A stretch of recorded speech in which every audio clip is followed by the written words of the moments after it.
President Reynolds, my friends, this dinner of the White House Correspondents Association is unique. It is the first one at which I have made a speech in all these 8 years. It differs from the press conferences that you and I hold twice a week, for you cannot ask me any questions tonight. And everything that I have to say is word for word on the record. For 8 years, you and I have been helping each other. I've been trying to keep you informed of the news of Washington, of the nation, and of the world from the point of view of the presidency. You, more than you realize, have been giving me a great deal of information about what the people of this country are thinking and saying. In our press conferences, as at this dinner tonight, we include reporters representing papers and news agencies of many other lands. To most of them, it is a matter of constant amazement that press conferences such as ours can exist in any nation in the world. That is especially true in those lands where freedoms do not exist, where the purposes of our democracy and the characteristics of our country and of our people have been seriously distorted. Such misunderstandings are not new.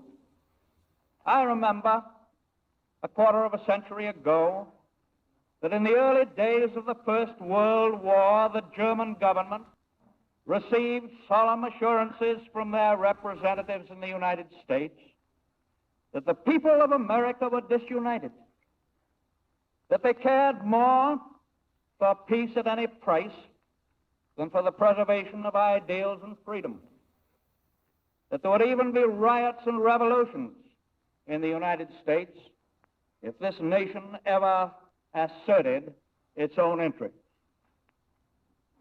Let not dictators of Europe or Asia doubt our unanimity now.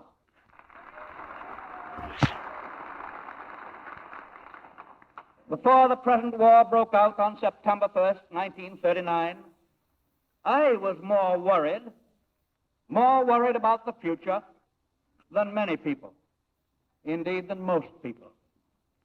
The record shows that I was not worried enough. That, however, is water over the dam. Do not let us waste time in reviewing the past or fixing or dodging the blame of it. History cannot be rewritten by wishful thinking. We, the American people, are writing new history today. The big news story of this week is this. The world has been told that we as a united nation realize the danger that confronts us, and that to meet that danger, our democracy has gone into action.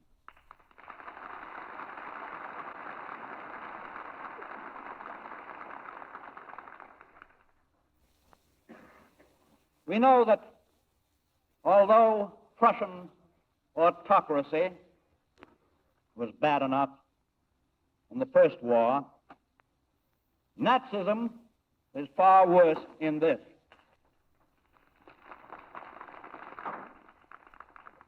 Nazi forces are not seeking mere modifications in colonial maps or in minor European boundaries.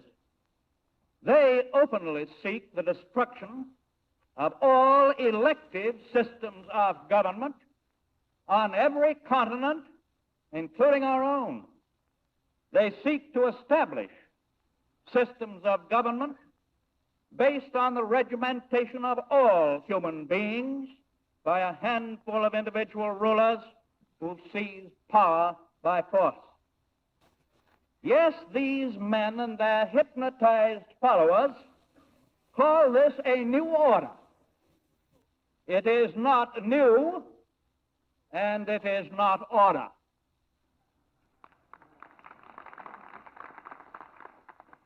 For order among nations presupposes something enduring, some system of justice, under which individuals over a long period of time are willing to live. Humanity will never permanently accept a system imposed by conquest and based on slavery. These modern tyrants find it necessary to their plans to eliminate all democracies, eliminate them one by one. The nations of Europe, and indeed we ourselves, did not appreciate that purpose.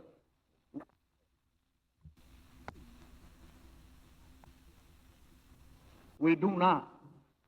The process of the elimination of the European nations proceeded according to plan through 1939 and well into 1940, until the schedule was shot to pieces by the unbeatable defenders of Britain.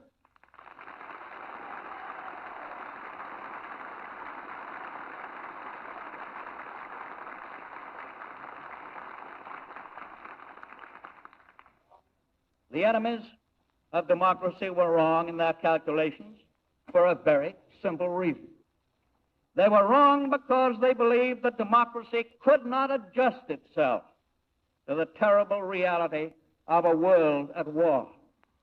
They believed that democracy, because of its profound respect for the rights of man, would never arm itself to fight. They believed that democracy, because of its will to live at peace with its neighbors, could not mobilize its energies even in its own defense.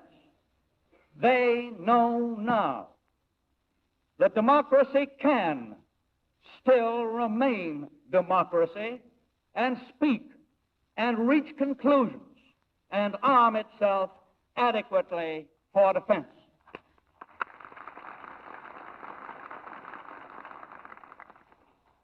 From the bureaus of propaganda of the Axis powers came the confident prophecy that the conquest of our country would be an inside job, a job accomplished not by overpowering invasion from without, but by disrupting confusion and disunion and moral disintegration from within. Those who believed that knew little of our history. America is not a country which can be confounded by the appeasers, the defeatists, the backstairs manufacturers of panic. It is a country that talks out its problems in the open, where any man can hear them. We've just now engaged in a great debate. It was not limited to the halls of Congress. It was argued in every newspaper, on every wavelength, over every cracker barrel in all the land. And it was finally settled and decided by the American people themselves.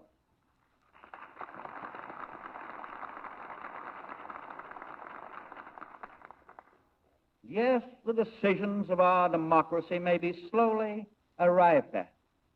But when that decision is made, it is proclaimed not with the voice of any one man, but with the voice of 130 millions.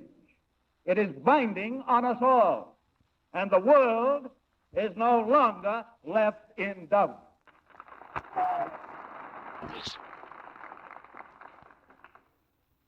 This decision is the end of any attempts at appeasement in our land, the end of urging us to get along with dictators.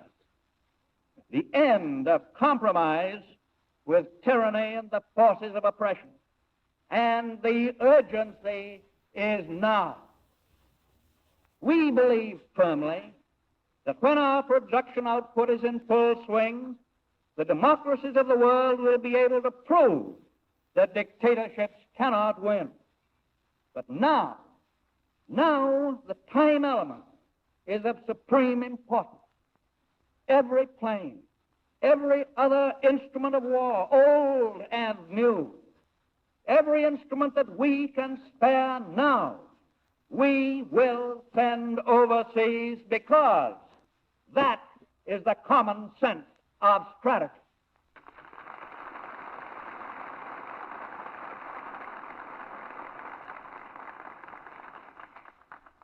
The great task of this day, the deep duty that rests upon each and every one of us, is to move products from the assembly lines of our factories to the battle lines of democracy now.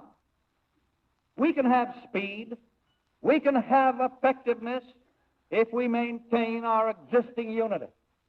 We do not have and never will have the false unity of a people browbeaten by threats, misled by propaganda. Ours is a unity that is possible only among free men and women who recognize the truth and face reality with intelligence and courage. Today, at last, today, at long last, ours is not a partial effort. It is a total effort. And that is the only way to guarantee ultimate safety. Beginning a year ago, we started the erection of hundreds of plants. We started the training of millions of men. Then, at the moment that the Aid to Democracy's bill was passed, this week, we were ready to recommend the $7 billion appropriation on the basis of capacity production, as now planned.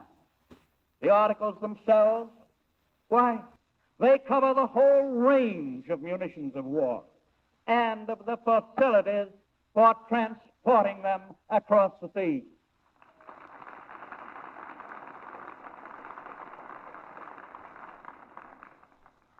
That Aid to Democracy's bill was agreed on by both houses of the Congress on Tuesday afternoon last. I signed it 1/2 hour later. 5 minutes after that, I approved a list of articles for immediate shipment. And today, Saturday night, many of them are already on their way.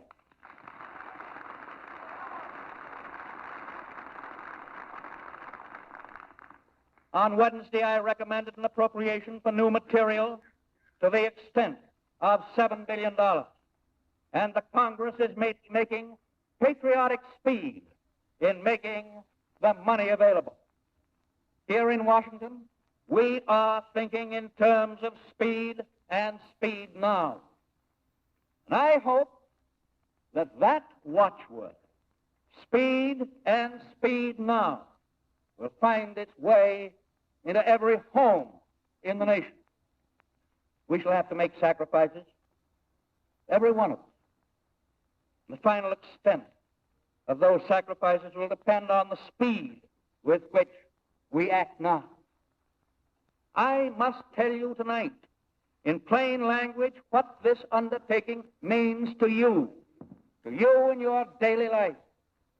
Whether you're in the armed services, whether you're a steel worker or a stevedore, a machinist or a housewife, a farmer or a banker, a storekeeper or a manufacturer, to all of them, it will mean sacrifice in behalf of your country and your liberties.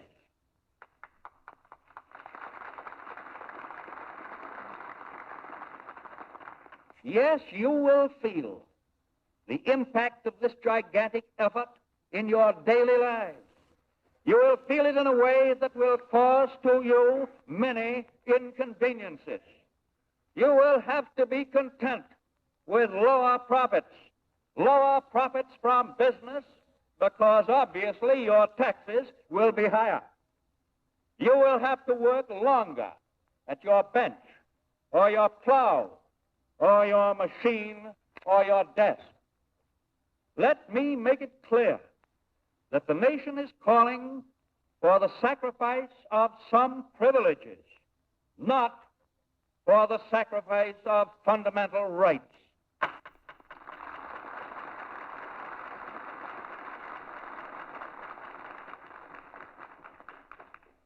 And most of us will do it willingly. That kind of sacrifice is for the common national protection and welfare, for our defense against the most ruthless brutality in all history, for the ultimate victory of a way of life now so violently menaced. A half-hearted effort on our part, that will lead to failure. This is no part-time job. The concept of business as usual, of normalcy, must be forgotten until the task is finished. Yes, it's an all-out effort, and nothing short of an all-out effort will win. Therefore, we are dedicated from here on to a constantly increasing tempo of production, a production greater than we now know or have ever known before, a production that does not stop and should not pause. Tonight I am appealing to the heart and to the mind of every man and every woman within our borders who love liberty. I ask you to consider the needs of our nation at this hour, to put aside all personal differences until the victory is won. The light of democracy must be kept burning. To the perpetuation of this light, each of us must do his own share. The single effort of one individual may seem small, but there are 130 million individuals over here, and there are many more millions in Britain and elsewhere, bravely shielding the great flame of democracy from the blackout of barbarism. It is not enough for us merely to trim the wick or polish the glass.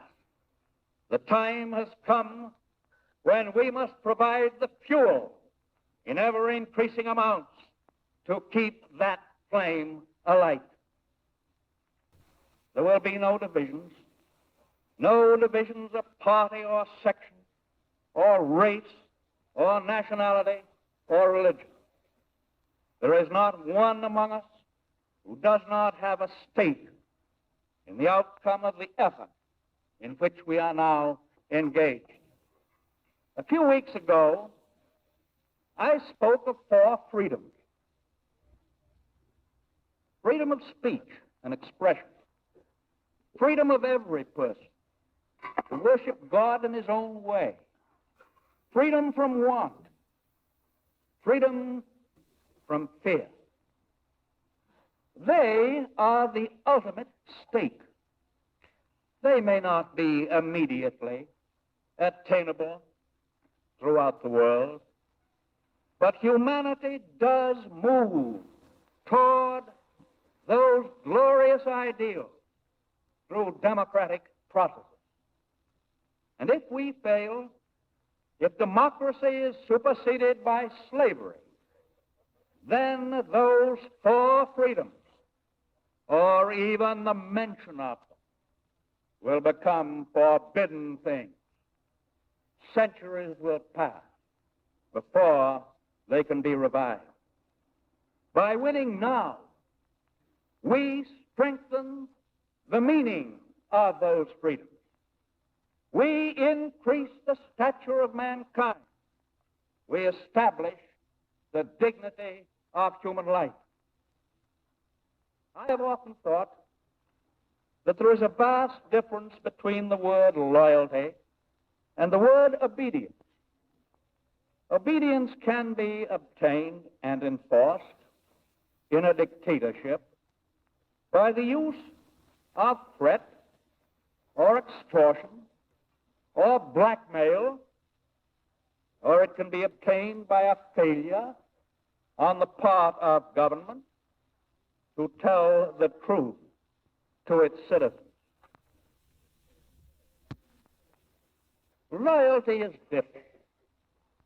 It springs from the mind that is given the facts, that retains ancient ideals, and proceeds without coercion to give support to its own government. That is true in England and in Greece and in China and in the United States today. And in many other countries, millions of men and women are praying for the return of a day when they can give that kind of loyalty. Loyalty cannot be bought. Dollars alone will not win this war. Let us not delude ourselves as to that. Today, nearly 1.5 million American citizens are hard at work in our armed forces. The spirit, the determination of these men of our Army and Navy are worthy of the highest traditions of our country. No better men ever served under Washington or John Paul Jones or Grant or Lee or Pershing.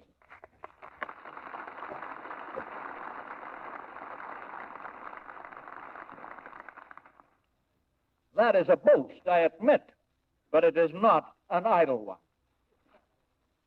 Upon the national will to sacrifice and to work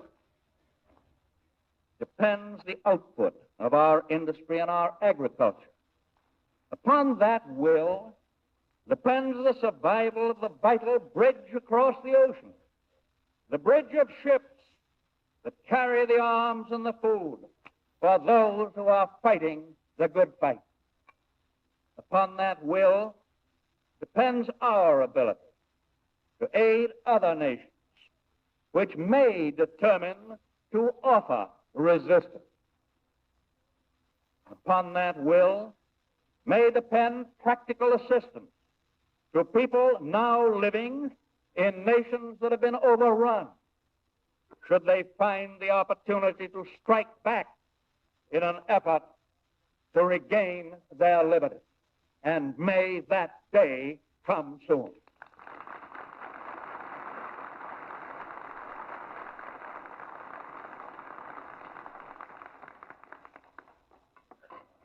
This will of the American people will not be frustrated either by threats from powerful enemies abroad or by small, selfish groups of individuals at home. The determination of America must not and will not be obstructed by war profiteering.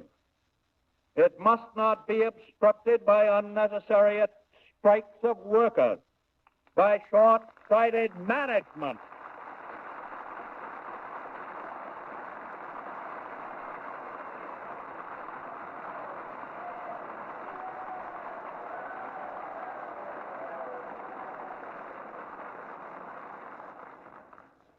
Or by the third danger, deliberate sabotage.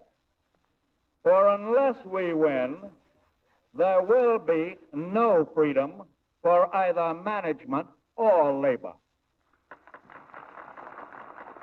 Wise labor leaders and wise business managers will realize how necessary it is to their own existence to make common sacrifice for this great cause.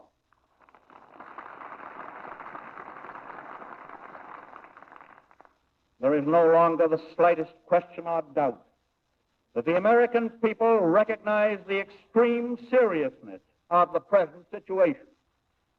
That is why they have demanded and got a policy of unqualified, immediate, all-out aid for Britain, for Greece, for China, and for all the governments in exile whose homelands are temporarily occupied by the aggressor.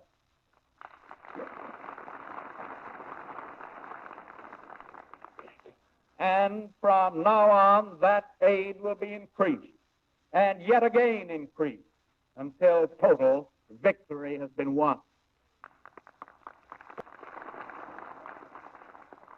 The British are stronger than ever in the magnificent morale that has enabled them to endure all the dark days and the shattered nights of the past 10 months.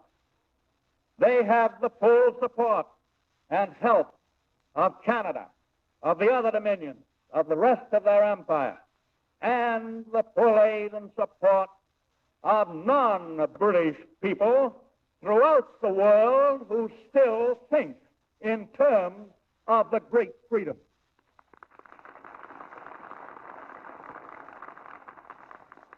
The British people are braced for invasion whenever such attempt may come, tomorrow, next week, next month. In this historic crisis, Britain is blessed with a brilliant and great leader in Winston Churchill.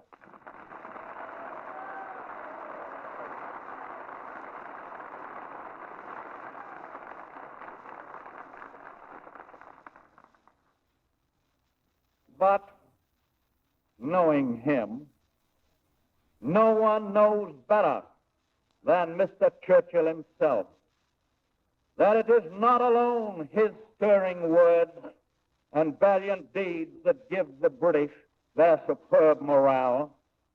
The essence of that morale is in the masses of plain people who are completely clear in their minds about the one essential fact that they would rather die as free men than live as slaves.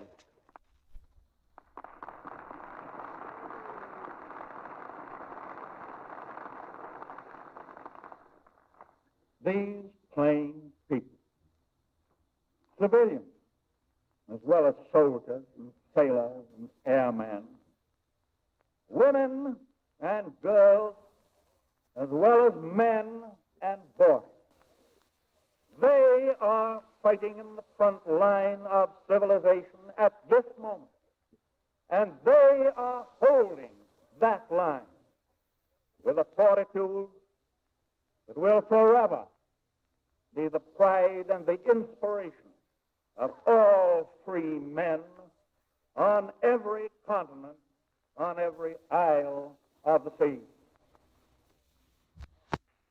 The British people and their Grecian allies need ships. From America, they will get ships.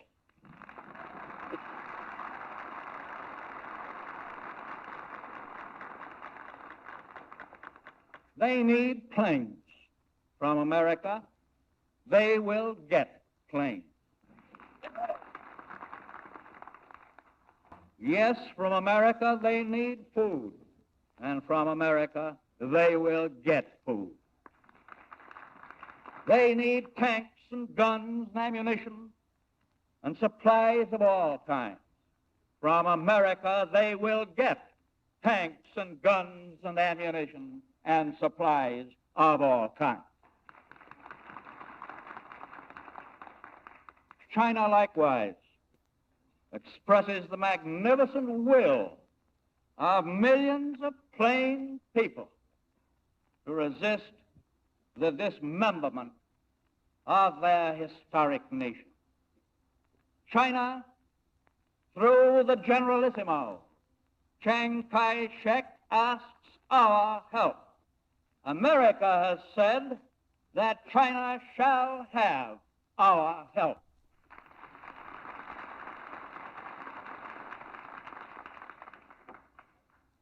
And so our country is going to be what our people have proclaimed it must be, the arsenal of democracy.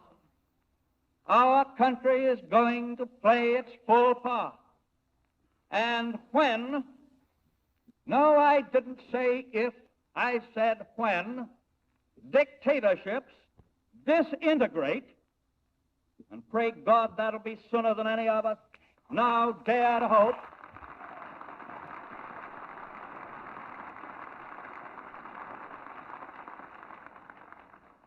then our country must continue to play its great part in the period of world reconstruction for the good of humanity.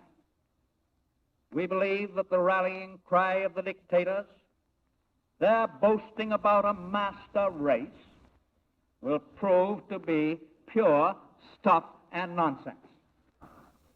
There never has been, there isn't now, and there never will be any race of people on the earth fit to serve as masters over their fellow men.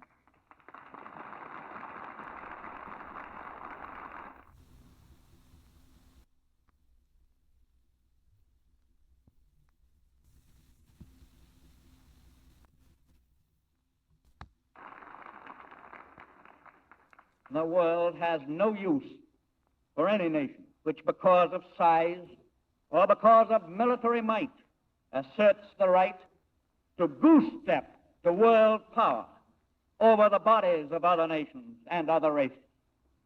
We believe that any nationality, no matter how small, has the inherent right to its own nationhood.